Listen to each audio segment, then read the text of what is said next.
حضرت یعقوب علیہ السلام، جس نبی نے زندگی میں سب سے پیاری چیز کھو دی تھی کچھ عرصے کے لیے، وہ سب سے پیاری چیز کیا تھی؟ ان کے بیٹے، ان کے لخت جگر، ان کی آنکھوں کی ٹھنڈک حضرت یوسف علیہ السلام۔ آپ کو پتہ ہے کہ جب ان کا بیٹا ان سے دور چلا گیا، ان کا لخت جگر ان سے دور چلا گیا، وہ اتنے دکھ میں چلے گئے، اتنے غم میں چلے گئے کہ وہ رویا کرتے تھے زور و قطار، لیکن وہ اپنی شکایت اور اپنی کمپلینٹ صرف اللہ سبحانہ و تعالیٰ سے کرتے تھے، اور وہ لوگوں کو ہمیشہ صبر کی ہی تلقین کرتے تھے، لیکن ان کے سینے میں بہت غم تھا کیونکہ انہوں نے اپنی سب سے خوبصورت چیز کو کھو دیا تھا۔ یہ جو الفاظ میں نے آپ کے سامنے اس وقت رکھے ہیں، ان کی ٹرانسلیشن آپ سب کے ساتھ شیئر کرنا چاہوں گا۔ ان الفاظ سے ہمیں پتہ لگتا ہے کہ کتنا زبردست، کتنا سٹرونگ کیریکٹر تھا اس عظیم نبی کا۔ تبھی اللہ سبحانہ و تعالیٰ نے انہیں اپنے مقربین میں سے چنا، تبھی اللہ سبحانہ و تعالیٰ نے انہیں ایسا رتبہ دیا، ایسا ریوارڈ دیا جس کی مثل نہیں ملتی۔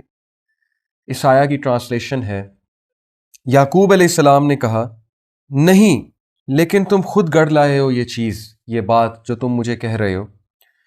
فصبر جمیل، اس لیے بہترین صبر ہی میرے لیے بہت زیادہ بفٹنگ ہے۔ ہو سکتا ہے کہ اللہ سبحانہ و تعالیٰ ان سب کو واپس لے کر آ جائے جو میرے سے دور چلے گئے ہیں۔ Truly he, only he is all knowing, the all wise, بے شک اللہ ہی علیم ہے، اللہ ہی الحکیم ہے۔ واقعہ کچھ ایسے ہے کہ یعقوب علیہ السلام کے پہلے بیٹے یوسف علیہ السلام، جو کہ ان کے آنکھوں کی ٹھنڈک تھے، جب وہ ان سے دور چلے گئے تو یعقوب علیہ السلام نے بہت زیادہ صبر کیا اور ایسی مثال قائم کی اور ایسی زبردست مثال قائم کی اپنے صبر سے جس کی قرآن تعریف کرتا ہے۔ ہوا کچھ ایسے کہ ان کے دوسرے بیٹے بنیامین، جو کہ یوسف علیہ السلام کے سگے بھائی تھے، یوسف علیہ السلام نے اپنے پاس ایک حکمت کے مطابق رکھ لیے۔ اب جو باقی بھائی تھے، جو سوتیلے بھائی تھے، انہوں نے واپس جا کر یعقوب علیہ السلام کو یہ بتایا کہ بنیامین کو بھی وہاں رکھ لیا گیا ہے کیونکہ انہوں نے چوری کی ہے۔ یعقوب علیہ السلام کی جگہ کوئی اور باپ ہوتا، عام باپ ہوتا، یا ہم ہوتے، ہم کیا کہتے؟ ہم اسی وقت افسردہ ہو جاتے ہیں، ہم کہتے کہ اللہ تعالیٰ نے مجھے تباہ کر دیا، برباد کر دیا، نعوذ باللہ، میرے لیے ہی قسمت میں یہ بری بات کیوں لکھی ہوئی ہے؟ کیا میری زندگی سے سارے لوگ چلے جائیں گے؟ Will I lose everything from my life? Why my Lord is punishing me? ہمارا یہی رویہ ہوتا۔ لیکن یعقوب علیہ السلام کے تاریخی الفاظ، انہوں نے کہا فصبر جمیل، میں صبر کرتا ہوں اور میں بہت ہی خوبصورت صبر کروں گا، جس طرح سے میں پہلے بھی کرتا آ رہا ہوں۔ اور پھر انہوں نے وہ جملہ ادا کیا جو اللہ سبحانہ و تعالیٰ کو اتنا پسند ہے۔ انہوں نے کہا کہ ہو سکتا ہے اللہ سبحانہ و تعالیٰ سب کو میرے پاس واپس لے آئے، اور بالکل ایسے ہی ہوا۔ جو انہوں نے اللہ سبحانہ و تعالیٰ سے ایکسپیکٹیشن باندھی، جو انہوں نے اللہ تعالیٰ کے بارے میں assumption رکھی، اللہ تعالیٰ نے بالکل وہی کر کے دکھایا۔ ایک وقت آیا کہ یوسف علیہ السلام اپنے بھائی کے ساتھ واپس آئے، and he returned as the king of Egypt and the world witnessed it۔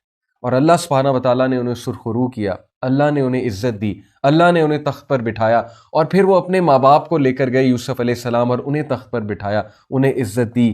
تو یہ ہے آؤٹ کم اللہ سبحانہ و تعالیٰ سے اچھی ایکسپیکٹیشن باندھنے کا، یہ ہے آؤٹ کم فصبر جمیل کا، اس صبر کا جو صبر ہمارے نبی یعقوب علیہ السلام نے ایگزیبٹ کیا، جس کی مثال ہمیں قرآن مجید دیتا ہے۔ یقین کیجئے، آپ اللہ تعالیٰ سے اچھی امید لگائیے، اللہ تعالیٰ آپ کے ساتھ ویسا ہی کریں گے جیسا کہ آپ اللہ سبحانہ و تعالیٰ سے امید لگاتے ہیں۔ صحیح بخاری کی حدیث میں آتا ہے، اللہ تعالیٰ کہتے ہیں کہ میں اپنے بندے کے ساتھ اس کے گمان کے مطابق ہوں۔ جب میرا بندہ مجھ سے امید چھوڑ دیتا ہے تو بس پھر اس کے ساتھ وہی کچھ ہوتا ہے جس کی امید وہ لگائے بیٹھا ہے۔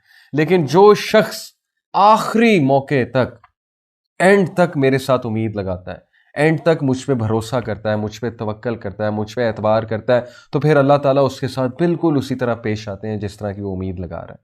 آئیے ہم سب بھی اللہ سبحانہ و تعالیٰ سے بہت اچھی امید لگائیں۔ ہم مت یہ کہیں کہ اللہ تعالیٰ نے ہمیں پنش کر دیا، ہم مت یہ کہیں کہ اللہ تعالیٰ نے مجھے ذلیل و خوار کر دیا، نعوذ باللہ، ہم مت یہ کہیں کہ اللہ تعالیٰ نے مجھے یہ چیز کیوں نہیں دی، اللہ تعالیٰ نے میری تقدیر میں یہی کچھ لکھا ہے۔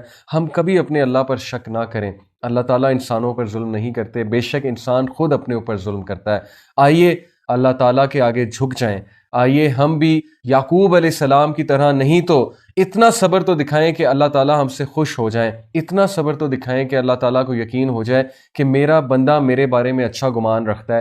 آئیے ہم یہ بات ثابت کر کے دکھائیں، اور پھر دیکھیے ہماری زندگیوں میں کیسے تبدیلی آتی ہے، دیکھیے ہماری دعائیں کیسے قبول ہوتی ہیں، دیکھیے وہ چیز جو ہمیں دور جاتی نظر آ رہی ہے اللہ تعالیٰ کیسے اس کو ریوائیو کرتے ہیں، اللہ تعالیٰ کیسے اس کو زندگی بخشتے ہیں، اور اللہ تعالیٰ کیسے اس کو ہمارے قریب لے آتے ہیں۔ بے شک اللہ تعالیٰ یہ چیز کرنے پہ قادر ہے۔ امید ہے کہ اس ریمائنڈر نے آپ سب کو بوسٹ کیا ہوگا۔